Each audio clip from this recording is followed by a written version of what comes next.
last time because I tried to answer students' questions, so I spent one more lecture to dive deeper into stress analysis of a shaft, and I introduced the shear stress in each layer, while we have both bending and shearing. And that delays the failure analysis due to static loading for 1 hour. So I will be finishing the static loading today, and I will be giving you the homework 2 today, and you have 1 week to do your homework. And due to that change, I need to actually postpone some of the lecture subjects, and I just realized that we can have a pretty reasonable change, because on October 25th, we were planning to have team discussion after I introduce what we are going to do for the project. So I will allow you guys to have your own discussion after class. We don't need to use that lecture time. And since I'm able to move introductions to the robot design to this particular day, so that gives me one more free time slot in the previous schedule. So here's the new schedule. So please be aware, everything basically postponed for 1 lecture. Today I will be finishing design for static loading. If we have time, we will start to talk about dynamic loading, where we may face fatigue failure. And next week we do have a holiday, so the second exam will be moved to next Wednesday. And the exam number 2 only covers failure due to static loading. So whatever I will be talking about fatigue today or tomorrow won't be covered inside exam number 2. Okay? So the fatigue part will be included inside exam number 3. Exam number 2 is in a new date, as well as the exam number 3, we changed to a different date. Do we swap this? What do you think? I think we better swap this, because we don't need 2 hours for the exam. Okay, let me do that.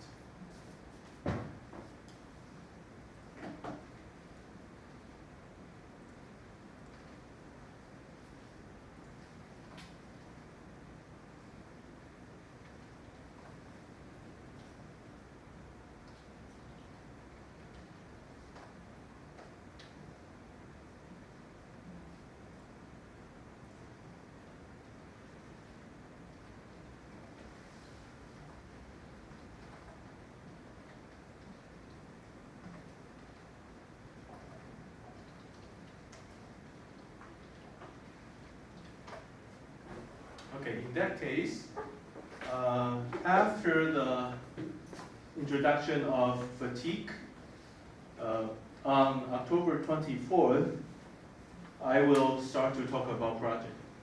And the exam number 3 is gonna be on 25th.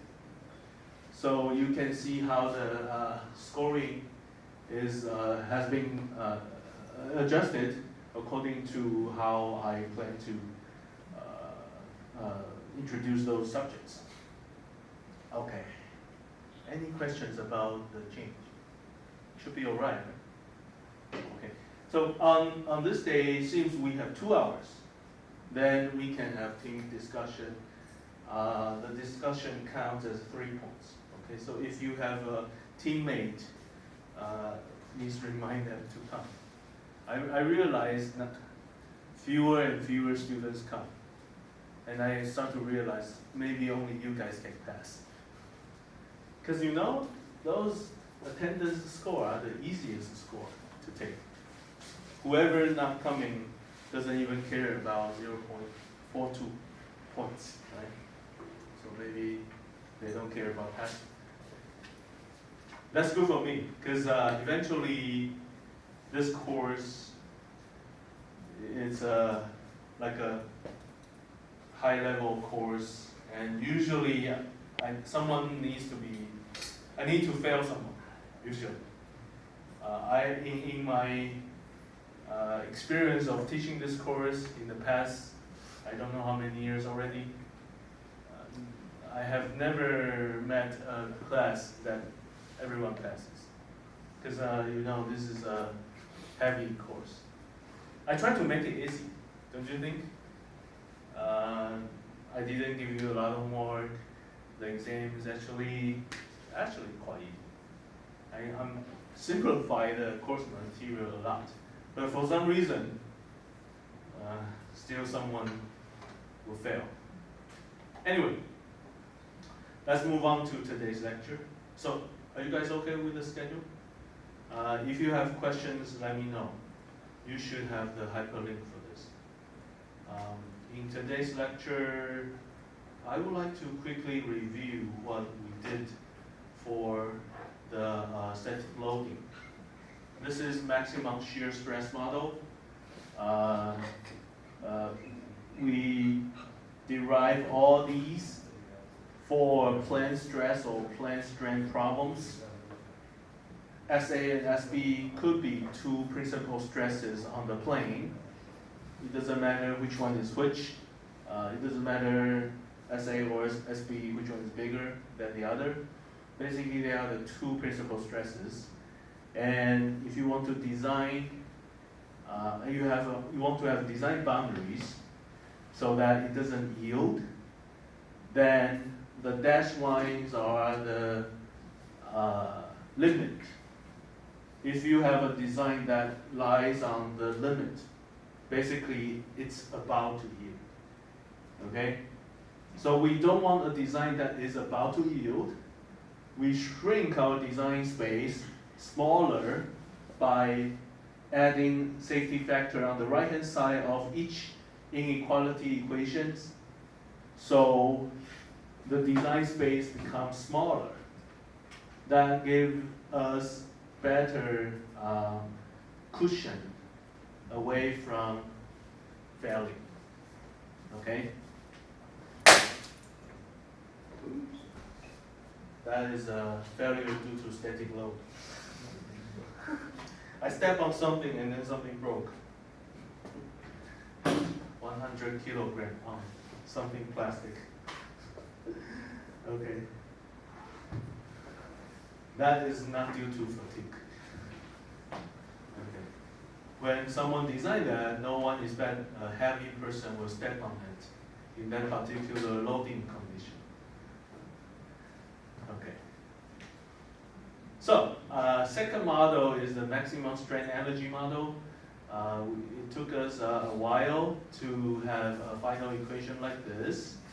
So, in this model, we introduce the Poisson's ratio, because when we pull vertically, usually the material shrink horizontally.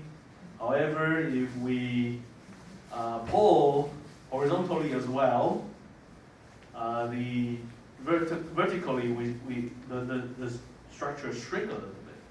So that horizontal force allows this material to shrink vertically, so you can pull up and down a little bit more. So due to that the phenomenon of Poisson's ratio, we can have a slightly larger design space, like the red ellipse. And of course, if you stay on that thin ellipse, red ellipse, you basically are standing at a design where it's about to yield. So if you similarly apply a safety factor on the right hand side of the inequality equation, you have a smaller ellipse which is highlighted by this thicker red curve. So that would be a safer design. Okay. So today, I'm going to cover a new model, the third model,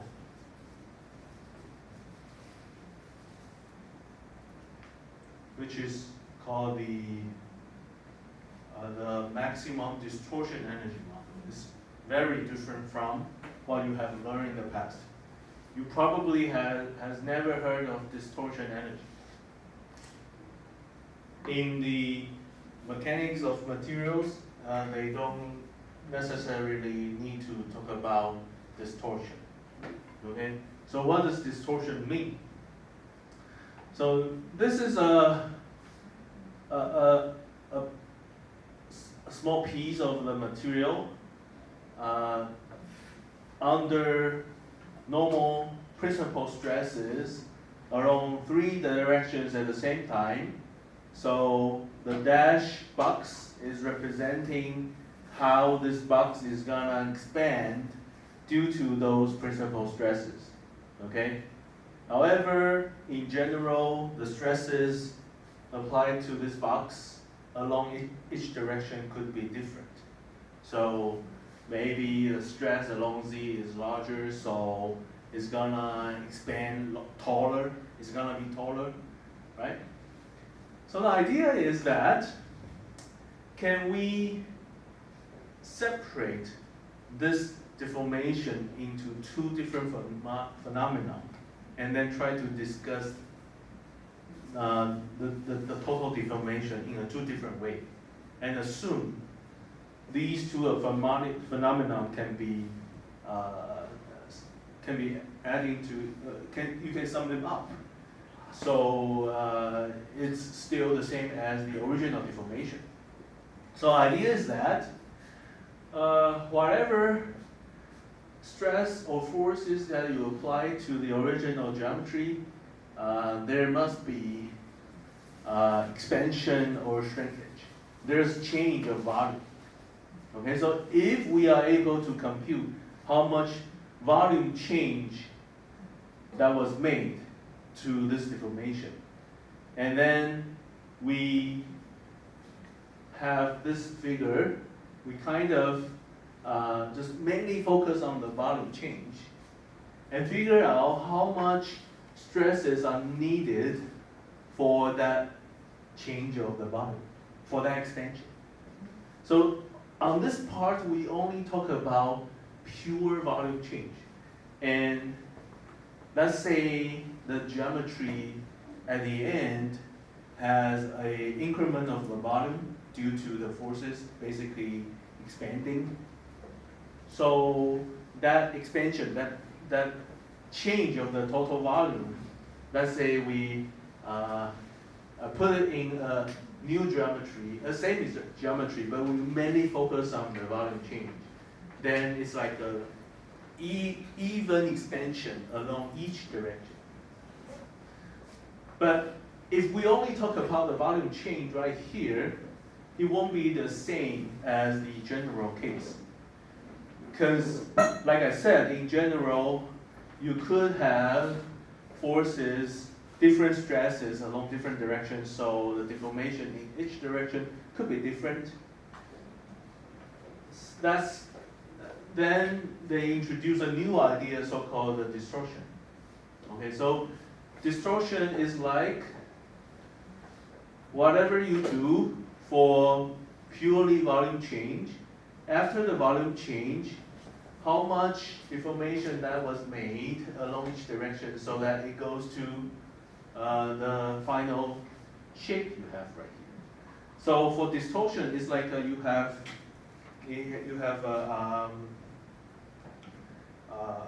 like something rubber-like, and you kind of want to change its shape by squeezing it, or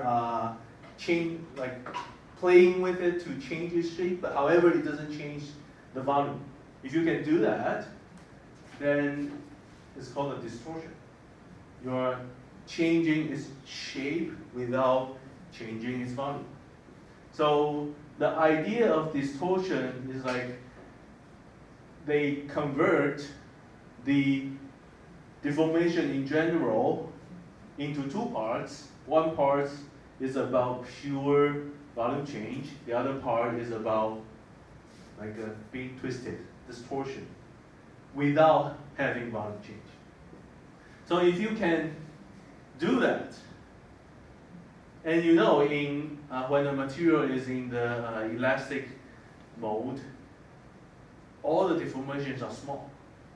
So this kind of assumption is okay, because they're very small. So they just want to analyze deformation in a different way. They want to have a superposition of two phenomena for analyzing deformation on the left-hand side. And the reason why they can do this, they want to do this, is because when they separate this phenomenon into two, there are some advantage in mathematics later on. Okay. So let's just believe we can do that. So when we have this general case, and when we separate them into two, for the first one, where we have pure volume change, like I said, it's like equally applied forces everywhere, so this volume change was equally done everywhere. So for this phenomenon, we assume the stresses to generate pure volume change are called stress V. V represent volume. Okay. So the stress for volume change. So it's the same everywhere. Okay. And then you be aware of the notation of the deformations. Originally, along each direction we have increment of length in each direction, and they are delta x, y, delta x, delta y, and delta z. They could be different. However, since we have equally applied forces everywhere for volume change, so actually they could be different, but the stress is the same, because no one said dx is the same as dy. That's not true. Dx may not be the same as dy and may not be the same as dz. So the deformation delta along each direction may not be the same. So delta Vx, delta Vy, and delta Vz could be different. However, the stresses are the same. Okay, the definition of this portion is to have some amount of the stress that was applied equally to everywhere, and the total volume change represent how much volume change that was made over here. Okay. Now, once it was expanded to a certain size, so this solid geometry is representing whatever you have after this volume change. Then we apply some stresses for distortion along each direction. They won't be the same. Okay? They can be, I should say, they can be different. Okay? So you will be applying stresses for distortion, so it will be distorted without volume change, and ends up with this dash box. And this dash box will be exactly the same as the dash box right here. Okay? So it's like a one-step deformation was separated into a two-step deformation. First step is like an equal expansion. Second step is like a distortion without volume change. So if we can do that, then when we try to compute strain energy per unit volume, originally we have this small u representing the strain energy per unit volume. If we can do that, then I should be able to compute the strain energy per unit volume for the volume change, and I should be able to do the same for distortion. So this part, distortion energy per unit volume, basically is strain energy per unit volume for distortion. But the name is too long. I would like to shrink the term into this way: distortion energy per unit volume. So we are assuming there's no loss of energy. There shouldn't be loss of energy. So at the end, UV at plus UD should be the same as V. Okay? I think that should be reasonable. Now, if you can do these, then let's start to talk about some equations. Let's talk about the principal stresses. So over here, you can tell we do have the original principal stress and the principal stress for volume change, and then the principal stress for distortion. So we believe this equals to this plus this, basically. That's the idea. Based on how we can have superposition of these two models, then we assume the original principal stress basically was separated into two, okay? And we of course right now doesn't know how large SV is, but we know SV is the same along three directions. That's why we believe we can separate Sx into two parts. Whatever SV you have based on the concept you made, plus whatever stress left. And whatever stress left definitely would be the stress for distortion. Okay, this is how this model starts. Now, if this is true, then we can take a look at Hooke's law. Even though we separate general deformation into two parts, there are still stresses. So whatever law it's following shouldn't be violated if we just discuss them in the two different models. So there are still stresses. They are still within the elastic region. So Hooke's law should be still valid. So here we would like to use Hooke's law to describe the strain for the distortion. These are the strain for distortion. Distortion only. We don't talk about the strain for volume change yet. Basically same equations, but over here all the principal stresses are the stresses for distortion part. Now, here's the interesting part. There is an assumption for this model. When we say there's no volume change, what does it mean mathematically? So the model, the concept is like this. We say, okay, distortion is something like we apply stresses along three directions, but no volume change. But how do you describe it mathematically? So this is the model they use to describe distortion. Basically, whatever you generate change of length along each direction, in total, it's zero. So if you have a shrinkage along x, then you should have expansion along other directions, so that the total strain along all directions will be zero. So that's how this, in this model they want this to be valid. So they claim if this is true, we can say this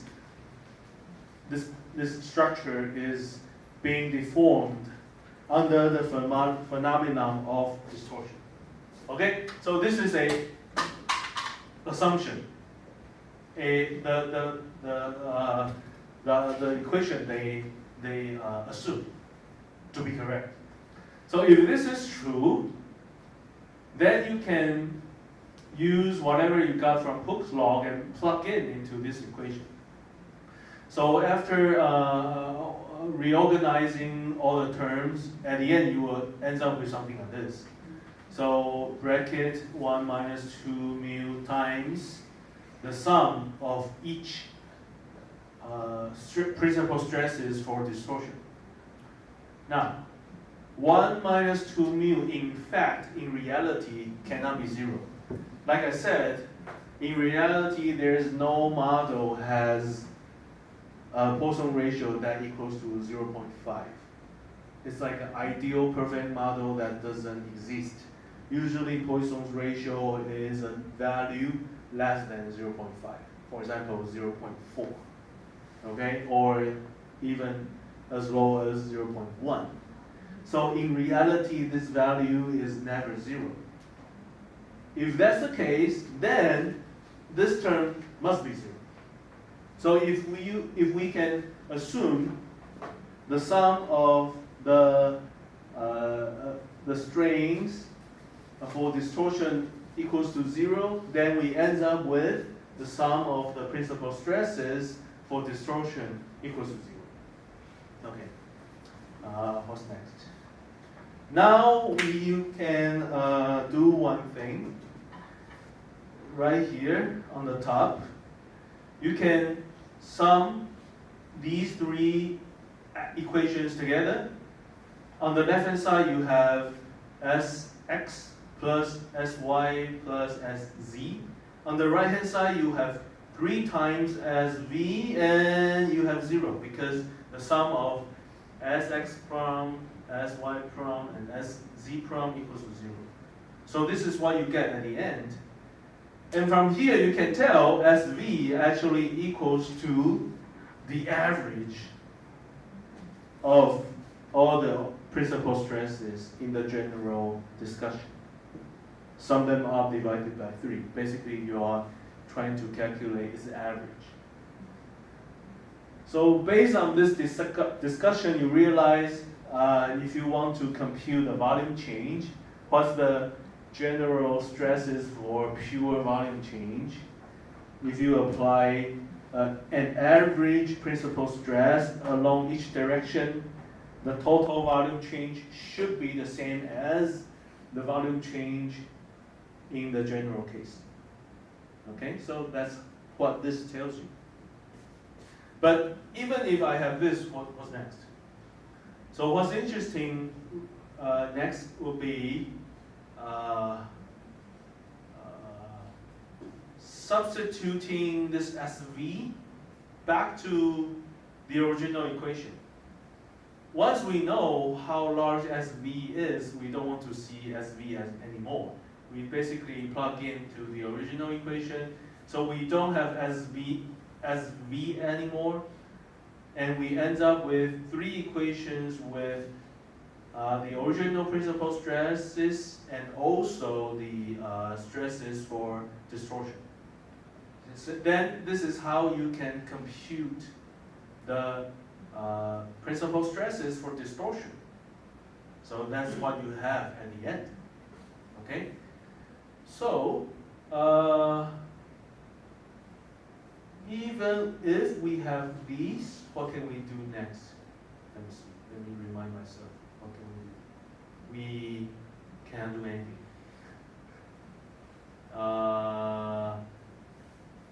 This is only for you to know how to compute the stresses for distortion.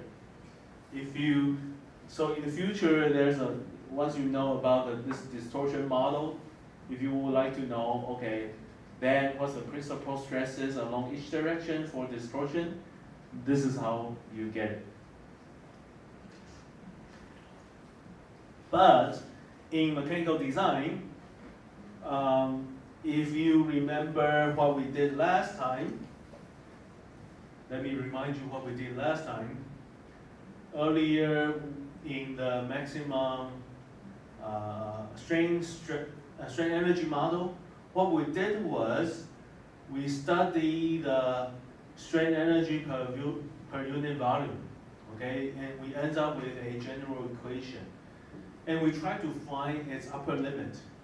We said, okay, if we mainly focus on tensile test and then find its upper limit, this upper limit should be general enough for any loading conditions. So we use this as the upper limit for this particular term.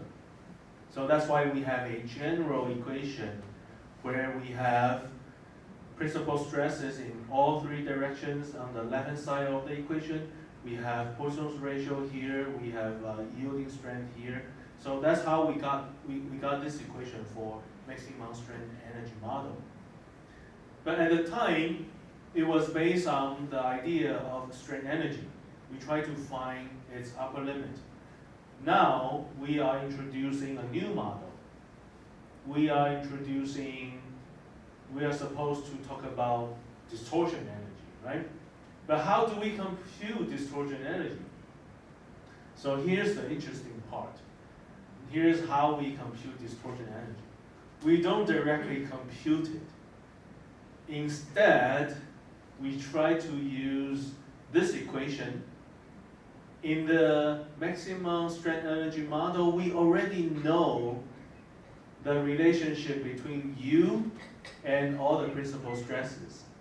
Now, what we want to know is what is distortion energy here. But in fact, we are not going to compute this directly.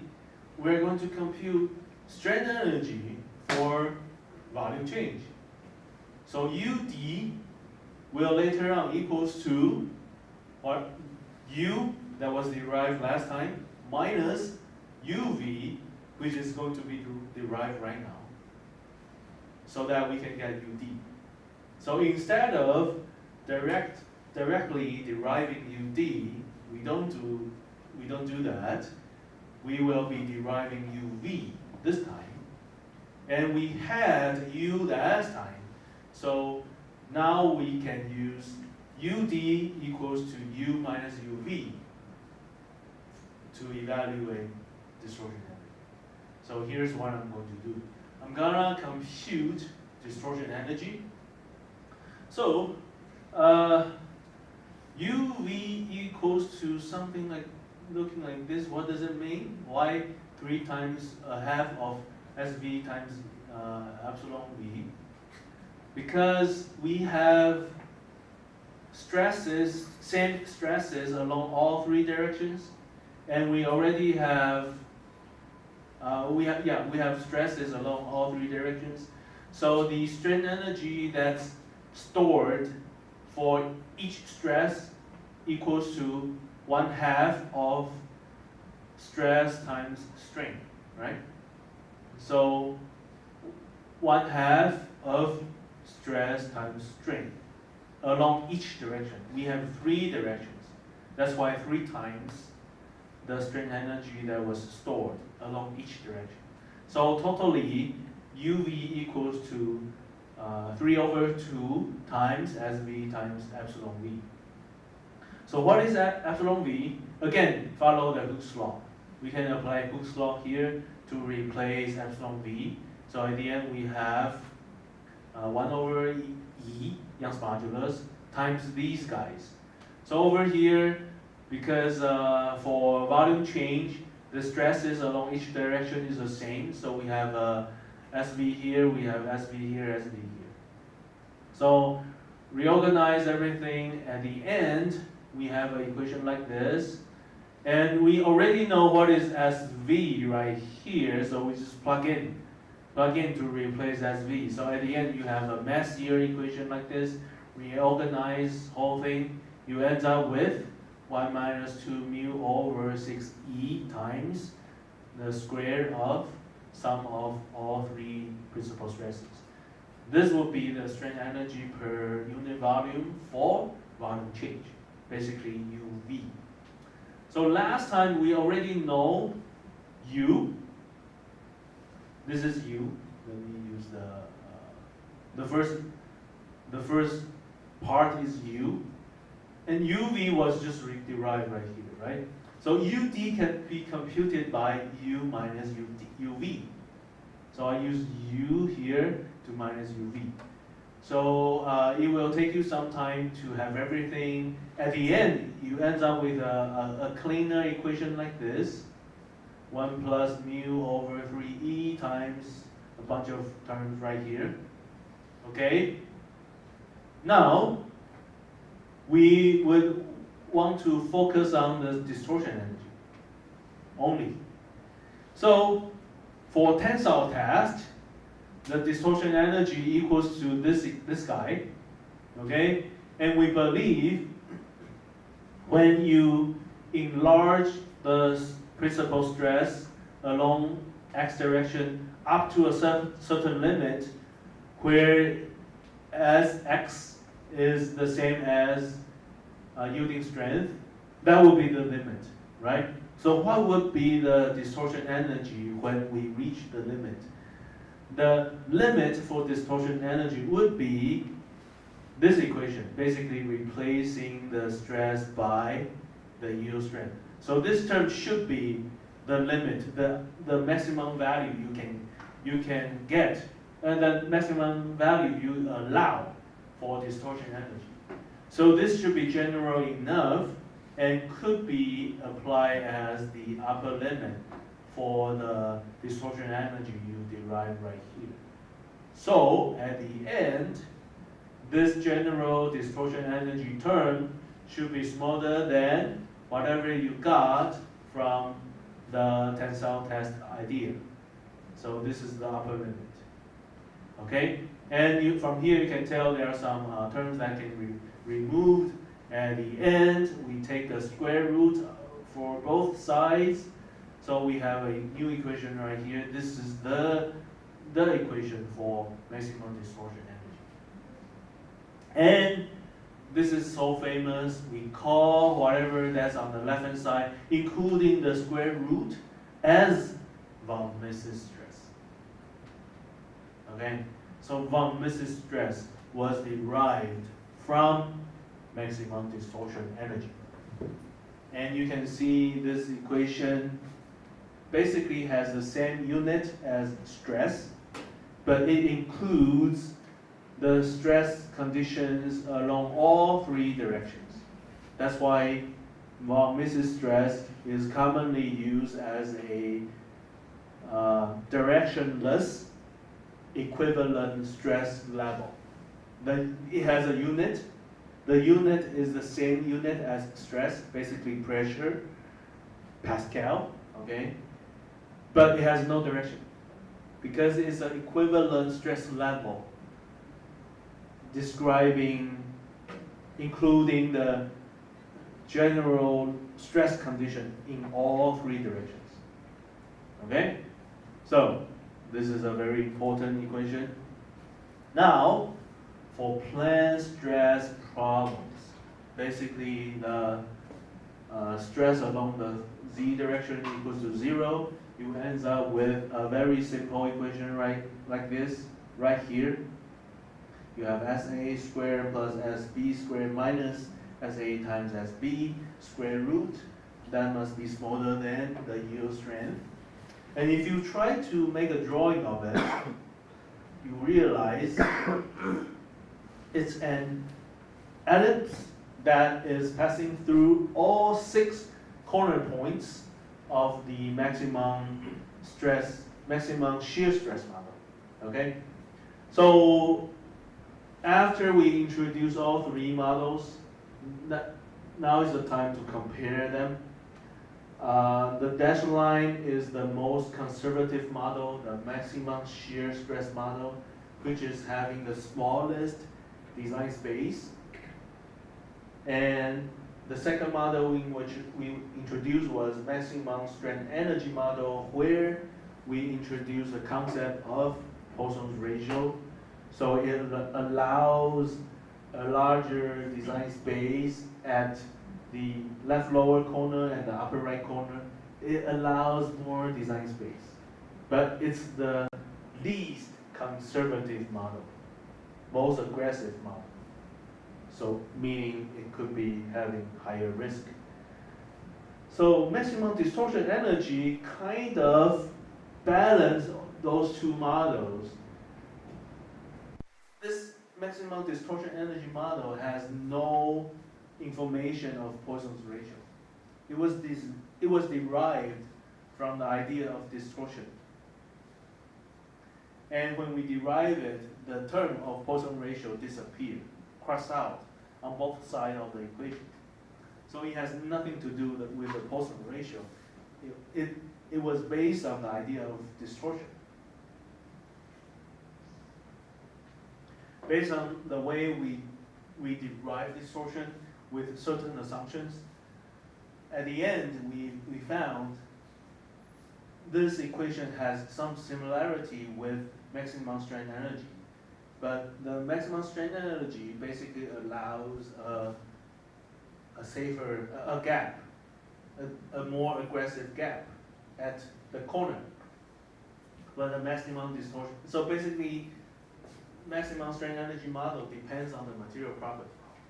But for maximum distortion energy, it doesn't allow it. It has a more conservative shape, which is having a contact with the corner point of the maximum shear stress model, but it still allows some safer, some space along the edges. It has a elliptical shape. Okay. So I believe maximum distortion energy model is the most common model that people use nowadays because it kind of blend in the advantage of all the other two models, and that is why in some of the simulation tools they would like to use this von Mises stress and also distortion energy model. Okay. I even saw some textbook doesn't even talk about maximum strain energy model. When they talk about maximum shear stress model, the next model they introduce is the distortion energy model. They don't even talk about the strain energy one. So it took me some time to find some other books to find the derivation of the strain energy model. So you can tell how researchers are more satisfied by the distortion energy model than the strain energy model. So similarly, you can apply safety factors on the right-hand side of all equations. Then you can shrink your design space to a smaller one. And this blue ellipse is the one without safety factor. So this ellipse basically passes through the dash box, the dash lines, and also pass through everywhere that is on the yield strength. But if you apply safety factor on the bottom side of the underneath the yield strength on the right hand side of the equation, then you will have a smaller space.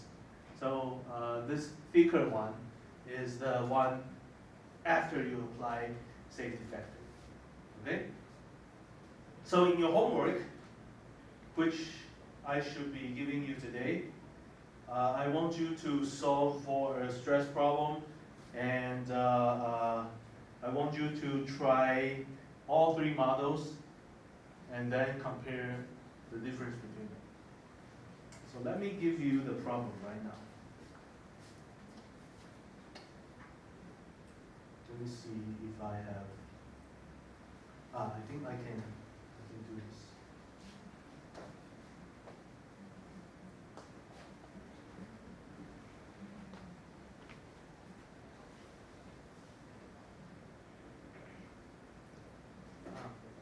Okay.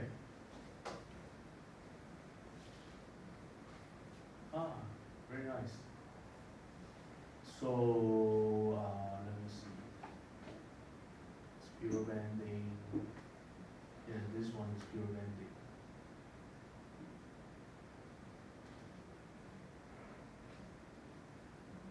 So when you go home, solve for this problem. But, good. So, X.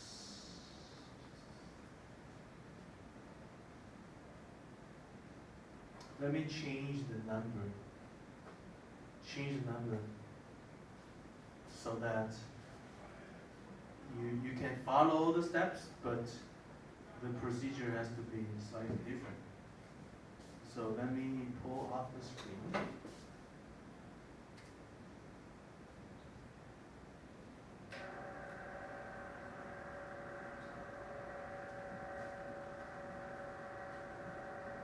Okay. So for this homework,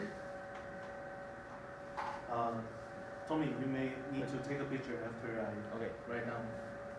So what is X? This is the how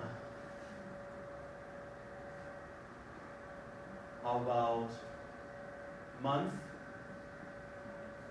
of your birthday? So if you have a friend who has the same birthday, you can do the homework together. Okay? And let's change some values here. So let's change this to 25. So that gives me 10. So I should have 15 here. Okay? Okay. So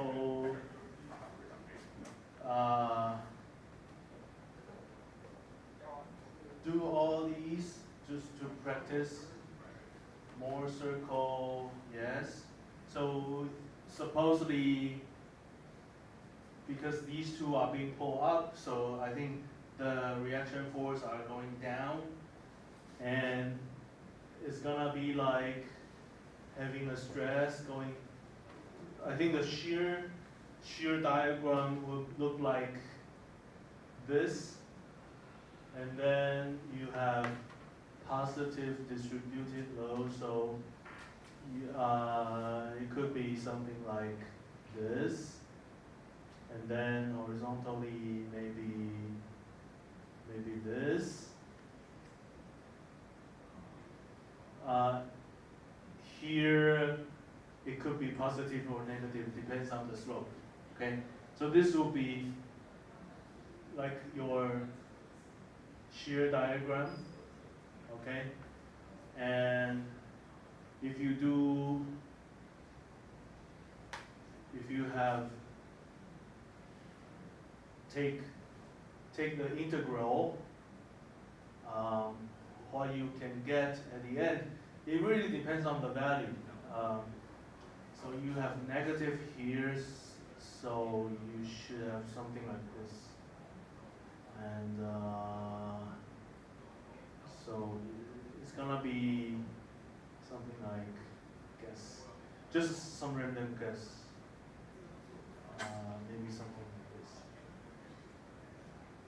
Let me see what I did in the past. Yeah, something like that. Something like that. Okay.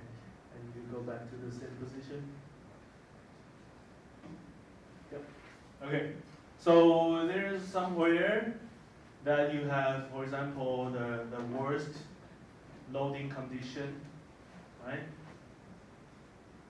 Because that's where you have the largest amplitude of your bending moment. This is the largest, for example. Then you do this, and you know where's the location. So you want to study the Mohr circle. In this case,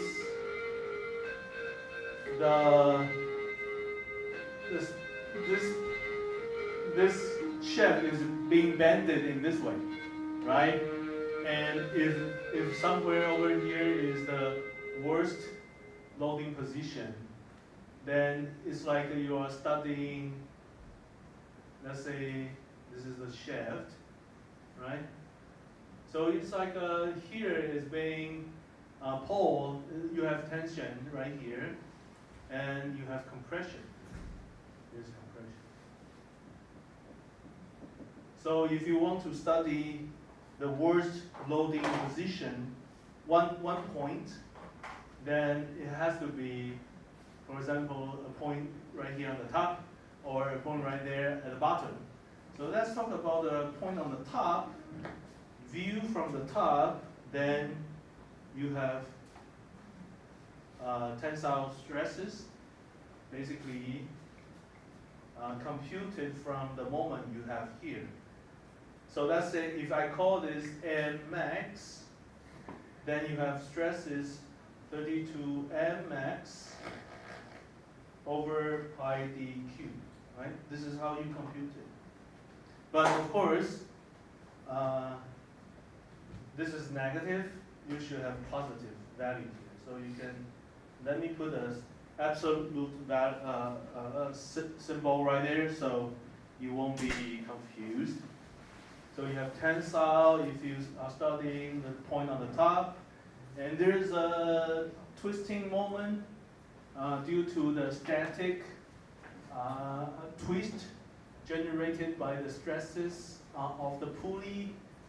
This is larger, so here is going, this is like the cylinder. This is going this way, and this is going that way. And if you're observing a material, then you have shear stress going down here, going up here, right? And you can compute the shear stress by 16 torque over pi dq. So the torque can be computed by whatever forces that was generating the torque. So once you have this, you should have more circle, something like this. Okay, here's stress, shear stress. So this must be, if I have counterclockwise as positive, then when I'm studying at this point, I will be somewhere right here, right? And then when I walk by 90 degree, then I'm walking by 180 degree, so I will be reaching this point.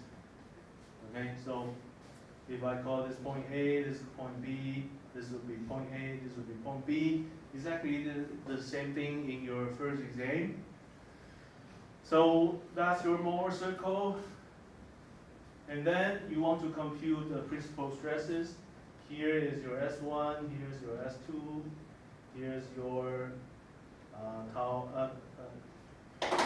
max. Okay? So principal stress, maximum shear stress. Okay. Now, this is basically what you did in your first exam. To add something to this homework, after you have those, I want you to, so question number F, I want you to study the safety factor based on 3 models: maximum strength energy model, maximum shear stress model, maximum strength energy model, and maximum distortion energy model. Okay? In order to do that, you need Poisson's ratio. So I'm giving you right now, let's say is 0.35, and you also need the yield strength. So I need to give you a value. I'm not sure what is a good value. Let me check whatever I have right here. I used what? So you will get something near 180.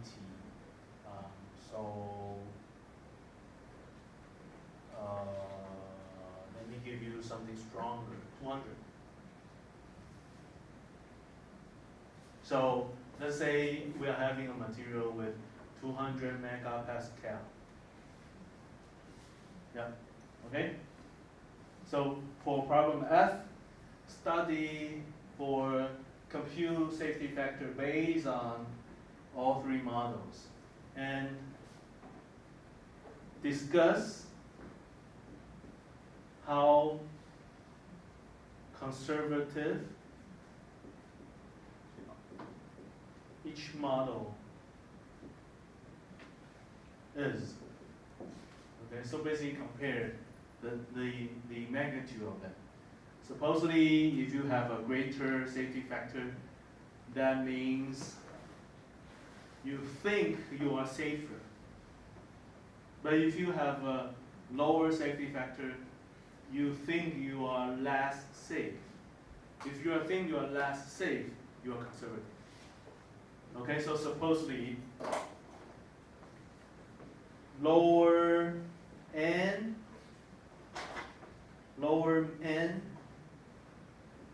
means it's a conservative model. So please do the math and then try to see if a strain energy model is the most conservative one. Is distortion energy the second one, and then strain energy model the least conservative one? So I want you to compare them and then discuss which one is conservative, which one is not. Okay, now I want you to try, I don't have, the ink is really, not clear. So I'm keep on changing color. So once you have those, I want you to have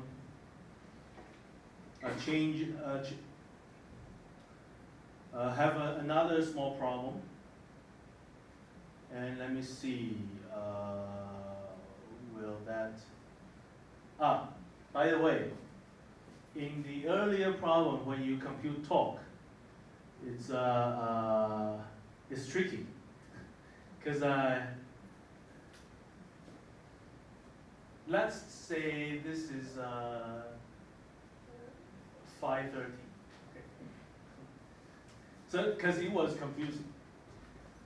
When you have forces that is outside of the shaft, then if you try to compute the corresponding force that is applied at the edge of the shaft, the forces will be a little slightly smaller. So earlier when we tried to compute the torque, it's a little confusing. So now basically the pulley is having the same size. Okay, so it's like we have belt directly attached to the shaft. So basically,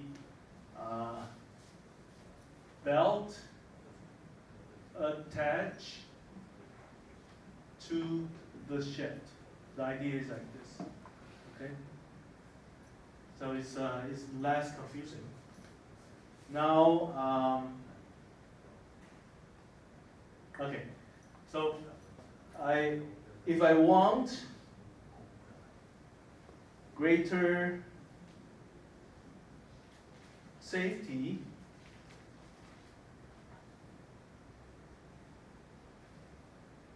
n equals to, for example, 4. Okay? So D should be what?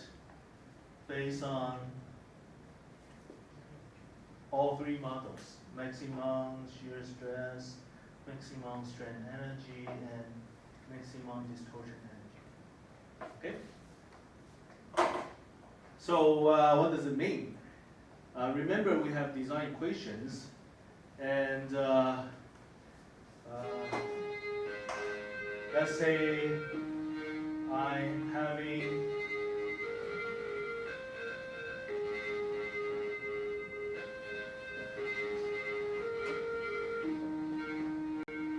this is the design equation for maximum distortion energy model.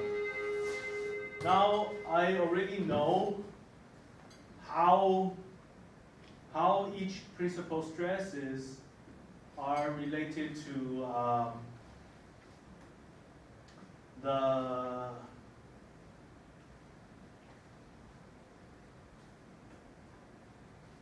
you want to derive it in, you have to make some derivation you need to know how this is related to, so S1 is a function of your moment and maybe torque and diameter. You may need that. So let me remind you how to get those. Otherwise, this one is tougher for you. So I can quickly show one of the slides that we had earlier when we introduced the Mohr circle. Maybe this one.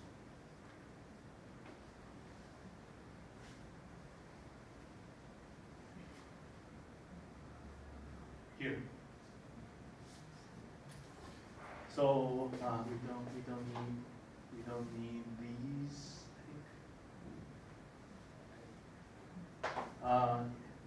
For Mohr circle, the first and second principal stresses can be derived as the equations over there.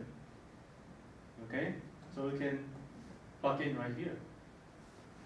Actually, if you do that at the end, you can have actually, let's try that right now. Okay, I want to use better pen. Let's try that. Okay, so S1 squared, I would have sigma, just use sigma, yeah. And then plus 4 plus tau squared plus 2 times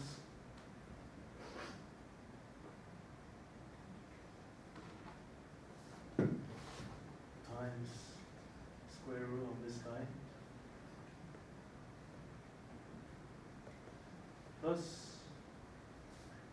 the other one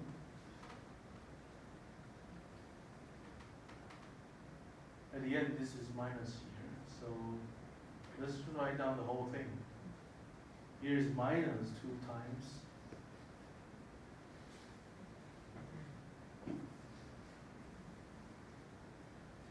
and minus these two multiplying with each other, so I would have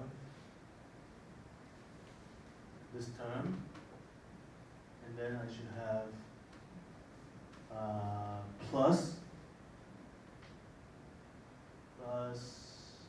this guy here, so, and I would have this multiplying this and this multiplying this, they cross out.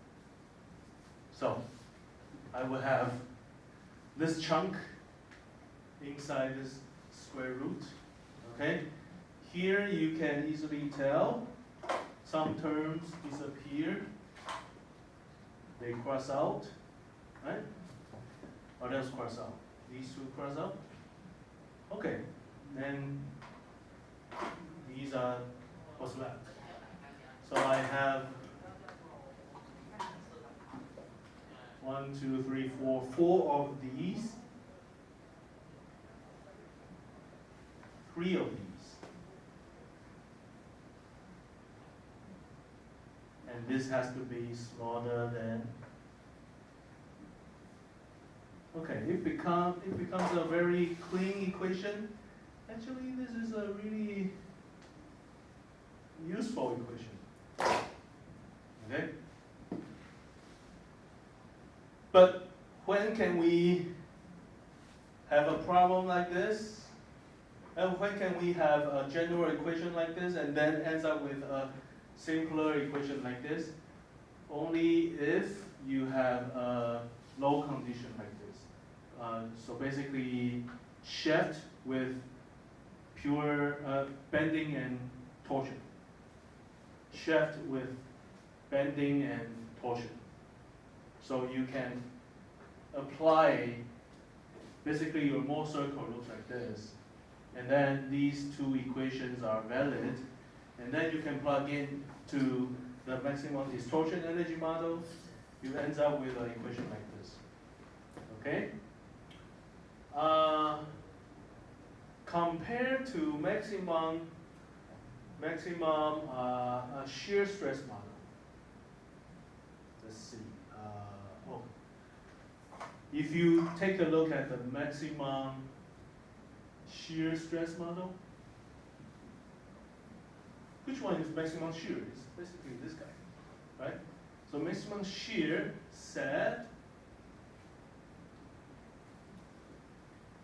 this must be smaller than 1/2 of the yielding strength over n, right? So at the end, if I multiply 2 on both sides, I will end up with plus 4 tau squared. So if you compare this equation with this guy and this guy, this is maximum shear stress model. Inside the square root is sigma squared plus 4 tau squared. Using the maximum distortion energy model, it's actually 3. Okay? So this is not a general equation. This is the equation only for plane stress and plane strain. And also commonly seen low condition for the shift. Because usually you don't have normal stress along the y direction. So that's what you usually get at the end. And even, yeah, that's the usual case. Because if you have stresses along y direction, then in the general equation right here, it won't be that simple. And these two won't be that simple as well. Okay, but since we are talking about shift problems, that's the usual stress condition, low condition for the worst case position. And if you apply, so in the problem G, you can directly use this guy. And what is sigma? Sigma is 32, I don't have, no ink. Sigma is 32m over pi d cubed. What is tau? Tau is 16d over pi d cubed. However, be aware, when we have T, the torque will enlarge when you have different diameters. So torque is a function of diameter. So when you do the homework, because you want to compute, what would be the d, right? So for when you plug in this equation, and when you have the shear stress, this is not just a 16d over pi d cubed. Now, because you have a shaft, and then you have belt forces applied at the boundary of the shaft. So if the size enlarges, then you still have the belt force, and it's actually generating different amount of torque. Okay, so please, in that case, something could be wrong. Something could be wrong. So let's do this. Assume torque doesn't change. Okay? Because if I do that, many things changes. Okay, assuming torque doesn't change. So it's not a function of d anymore. So it's like the shaft enlarged, but the belt, the part that has carries the belt doesn't enlarge, something like that. Because if I have torque that varies with the size, then I will have imbalanced torque. Right? I will have imbalanced torque. Then this shaft will be spinning. This shaft doesn't spin because the torque balances out. There is a balance of torque. But if the size changes and the torque changes with the size, then the torque will not be, they are not balanced. Then the pulley force will change. Okay, so let's assume T doesn't change. So just plug in the same T. We just want to know, okay, let's say, assuming the torque is the same, what would be the proper size of, if I want a greater safety, n equals to 4. Okay, I believe when you solve this problem, let me change to a greater value. Because I'm not even sure what number you will get. Let's say 10. Super safe. Greater safety.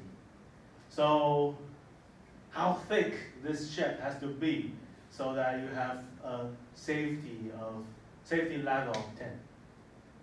Okay? So let's go back to where the problem was, so my TA can take a picture. So do this homework. From problem A to problem G. Okay? I already derived some equations here, so it's supposedly easier for you. Any questions? Please hand in the homework a week later.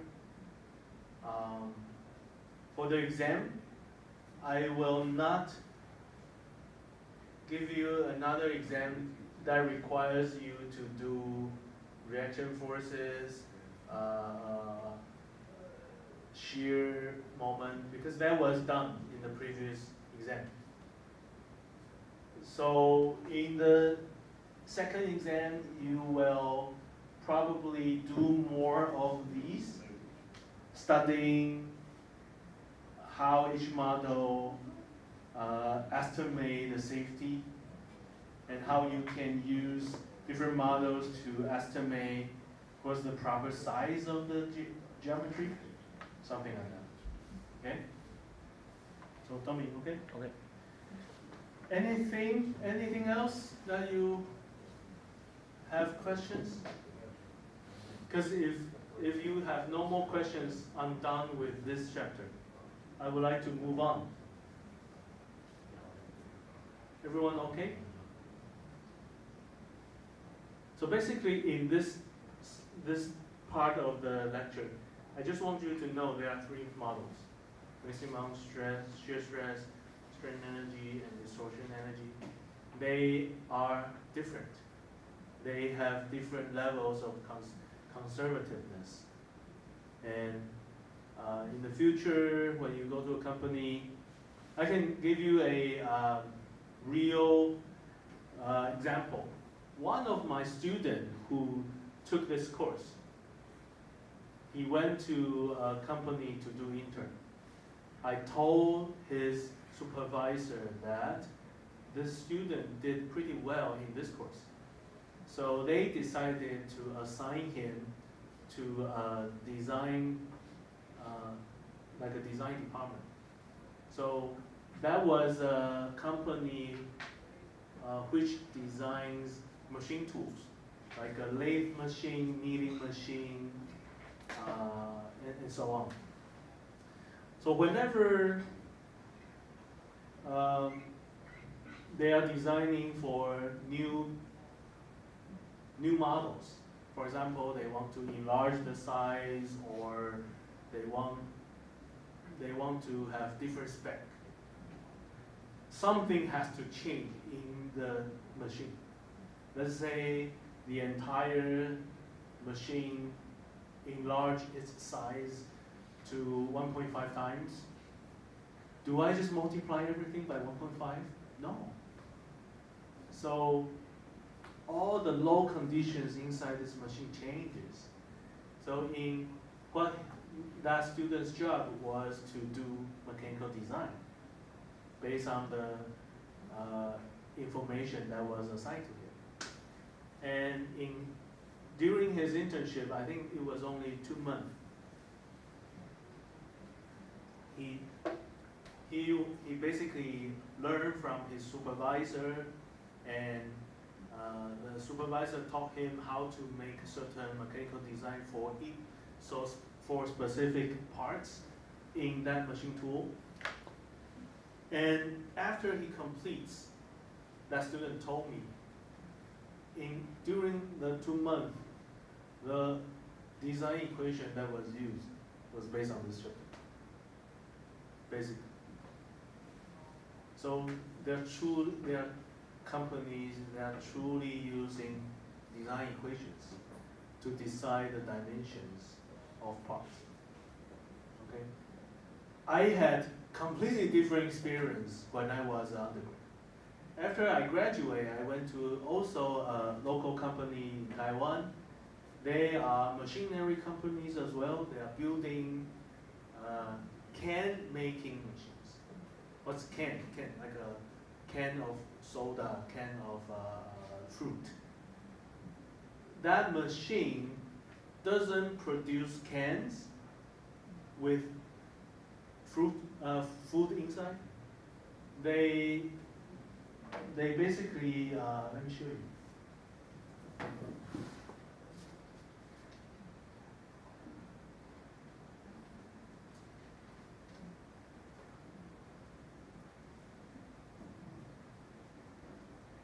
They have machines like this, okay? So basically, whatever that's placed inside this machine, like are metal sheets, like a large sheet of metal. Throw it in. So there's a kind of machine that rolls the metal sheet and then do some kind of welding. So it becomes the body of a full can. But once you have rolled metal, like a cylindrical shape, there's no cap. There's no cap on the top, and then there's no cap on the bottom. So what they did was they have a punching machine. They have metal sheet, and then they punch the metal machine, the sheet metal. At the end, you have a circular shape. So they put the circular metal on top of the cylinder they just made. But what do you do next? How do you do welding to seal the full can? Have you ever seen a pineapple cane with welding at the corner? No. So let me show you. Pineapple food cane, right? So this is not by welding. So basically, the body was made by like a sheet. Originally was a sheet metal, and then being rolled. On the side, they have some kind of welding. And for the cat, like I said, they use punching machine. They punch into a certain shape. And then, but how do you put them together? Can someone guess? Glue? Impossible, it's by glue, right? So, say again? Pressure. But no, not exactly pressing. Think about a circular flat surface and a cylindrical body. When they have contact, no matter how hard you push, it doesn't seal. You have high pressure inside, right? So what I did was a kind of rolling. So let me show you.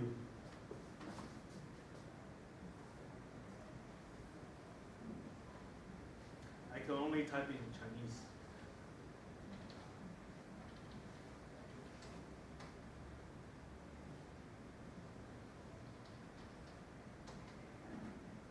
Let me see if I can find some, no, it doesn't.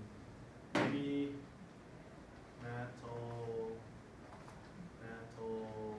king, edge, rolling, I guess.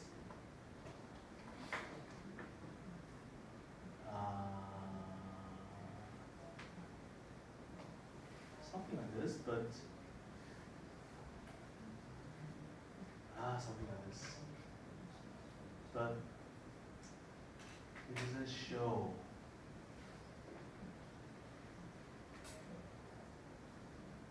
Somewhere, no.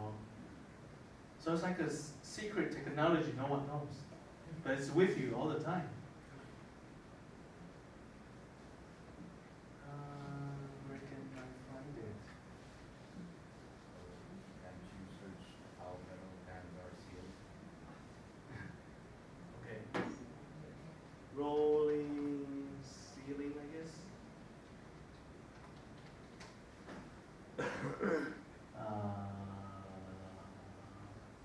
I'm looking for a perfect picture that explains how it was done. Well, I can make a drawing to let you know. So the sheet metal looks like this, and the vertical one looks like this.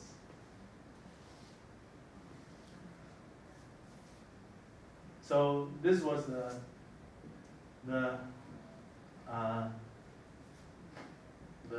center axis. So basically you have a cap and you have a body. And they have some kind of tool like this, keep on rolling the edge. Okay? So I was in that company. My job was to make engineering drawings for some of the parts. In that company, I was never taught to use any design equation. Everything was based on experience. My supervisor said, okay, now we are designing something and then we need a dimension change because last week when they do some tests, something fell. So now we need to enlarge the size of certain part so that it won't fail again. So I asked him, okay, which dimension do I enlarge? He would just say, okay, originally this was 5 centimeters, change it to 7. Okay, I help him to change the CAD drawing, change it to 7.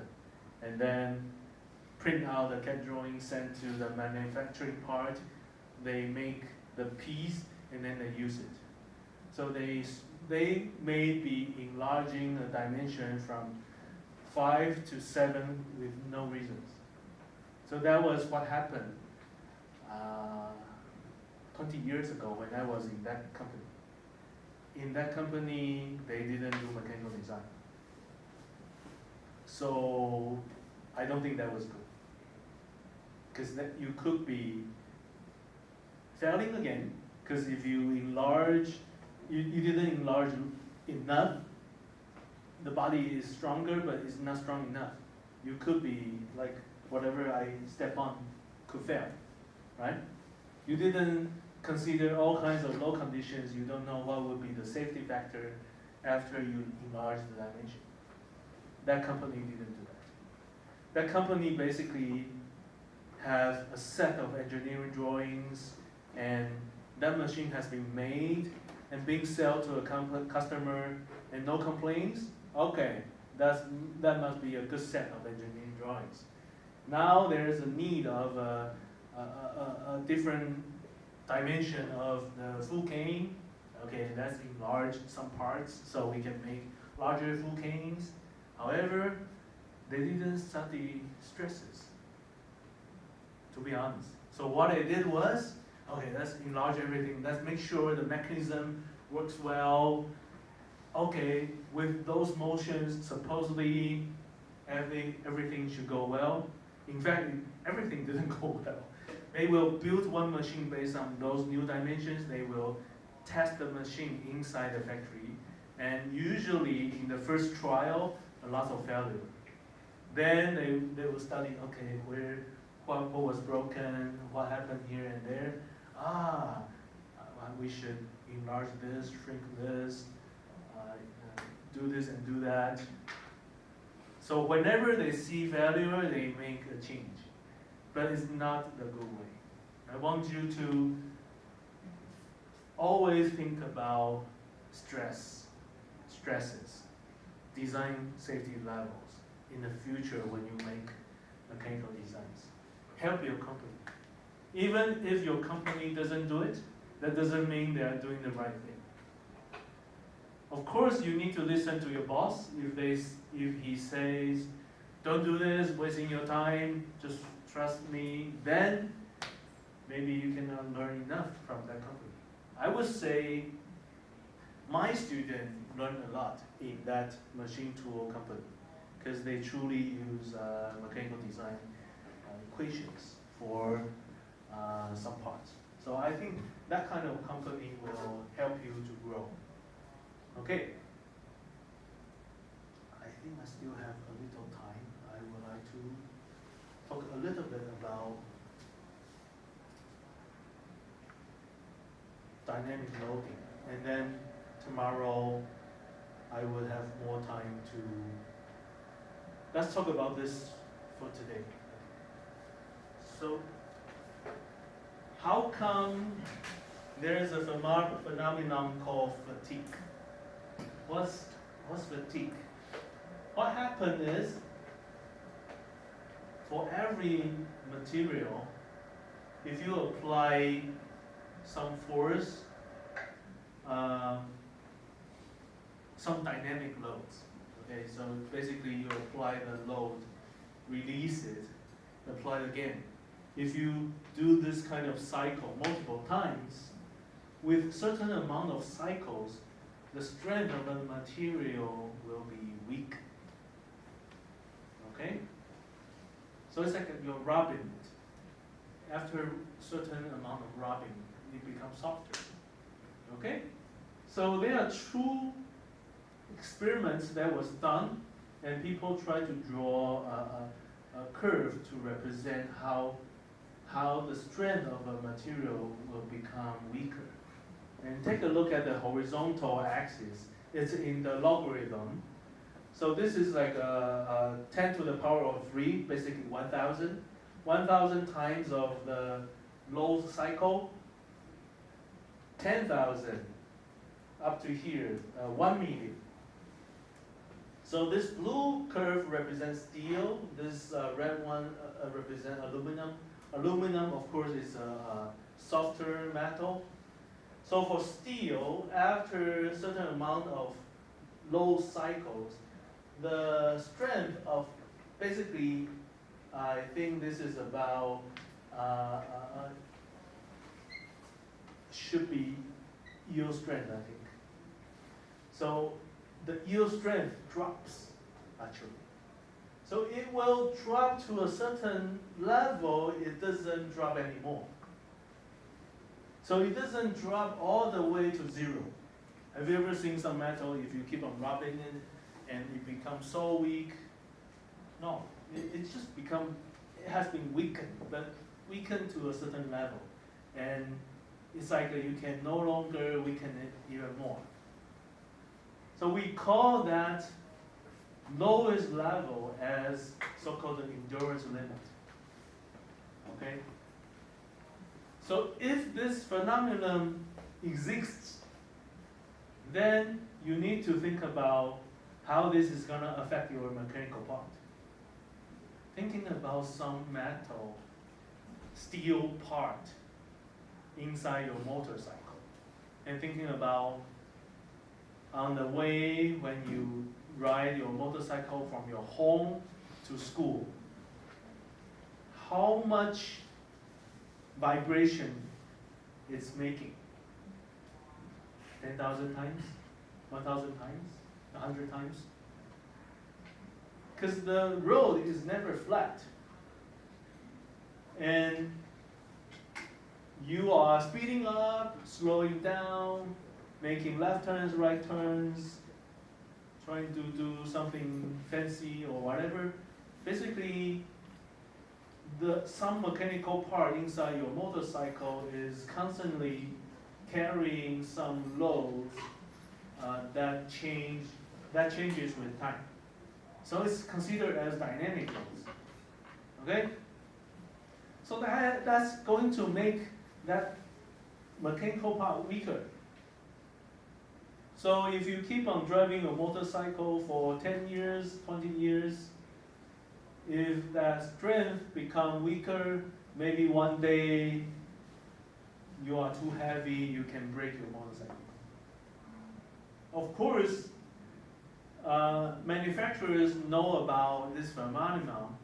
So even though they know some mechanical part inside their machine could be weakened, after certain cycles of dynamic loads, they still apply safety factors so that even though it's become so weak, it doesn't collapse when you sit on your motorcycle. If I keep on doing this, one day this is gonna break, right? But they know someone naughty is gonna do this, right? So, I mean, I don't know how long I can keep on doing this, but this is causing the strength of this chair to the strength to be becoming lower. So if I keep on doing this until it reaches the lowest part, the endurance limit, and if I'm too heavy, maybe I will break it. Okay? So for dynamic loading, we need to be aware, first, the material could lose its strength. And secondly, whatever stress that you are applying, it has a magnitude. And it has an amplitude. And also, there is if I want to study averagely how large it is, sometimes we study its average value. So the mean stress or average stress will be studied, and also the amplitude will be studied for later analysis. Okay? I studied multiple books for mechanical design. They use different symbols. So if you do have mechanical design books, sometimes they do this. AVG represent average. In this particular slide, basically is the same. So M here represent mean, the mean value, okay? And in some book, they use A, so like this one is A. A represent amplitude. In some other book, they use R. R represent range. So I have seen math symbols like these, but they are talking about the same thing. This is the mean value, this is like the range or amplitude. So what could be confusing is that this A sometimes will be confused with AVG because they both start with A. So please be aware, they do use different the subscripts for the same thing. Okay, I need to check my time. And let me see if I want to talk a little more. Maybe just one more slide, I'm done. So, how do we have a mechanical design that that deals with fatigue? So, the idea is so simple actually. They talk about the mean stress and the amplitude. Earlier, when we study the stress, this is time, we study dynamic load, we will compute what's the mean value, and we compute what's the amplitude. So, can we say this is the worst position, the position at the top, right? So, it's like the worst load condition equals to mean plus the amplitude, okay? So there's a simple idea, that is to make sure this value is smaller than the yield strength. So it's such a simple idea. If you do that, and for dynamic loads, the model usually is drawn in this coordinate. The horizontal one is the mean of the stress, the vertical one is the amplitude of the stress. And if you try to draw a straight line based on this design equation, basically is this red line. So what does this red line represent? If your load is static, meaning you don't have amplitude, then you are located at this position. Your design, your stress, the mean stress, must be smaller than yield strength. So such a simple idea. Okay? Basically the same as the maximum stress model, maximum shear stress model. But if you now have zero mean, but you do have amplitude, so what is the load condition if you have zero mean stress but some amplitude? So basically like a sine function. Okay? This is time, this is stress. So the mean is zero, however you do have some amplitude that is not zero. Just like what I did to the chair, up and down, right? So, in that case, my design point is right here. So that the amplitude of the stress has to be smaller than the yield strength as well. Okay, so these are the two extreme cases. Anywhere at the middle, that means you have some average and also some amplitude. You have to be within this red line. You have to be on the left lower corner of this red line. Otherwise, your design could yield. If you want to put safety factor to this model, basically you have safety factor applied to the bottom of the right-hand side. Then your design equation, your design space become even smaller.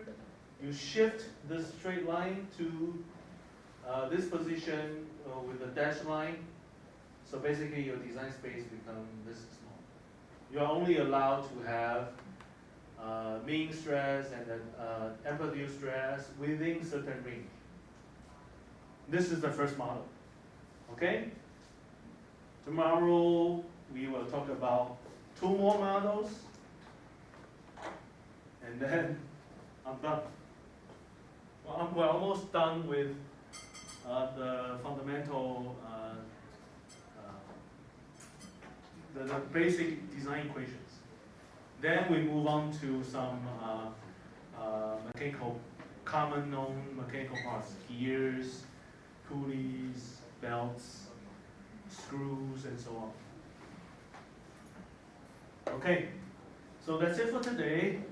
Tommy will check everyone's attendance, so please make sure you do it.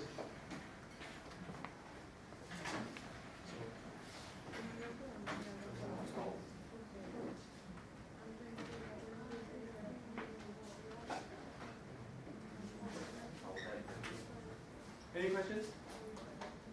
Okay, I'll see you tomorrow. Okay? See you. Yeah, question, huh? Question?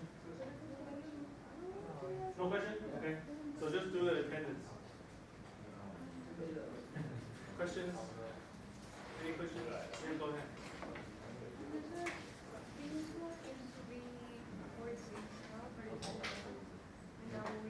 Oh, really? Yes, let me see one. Maybe this is low. It should be. I think I accidentally did something. I don't know why. No, I mean, yeah, same rating. Because I was modifying the. Thank you.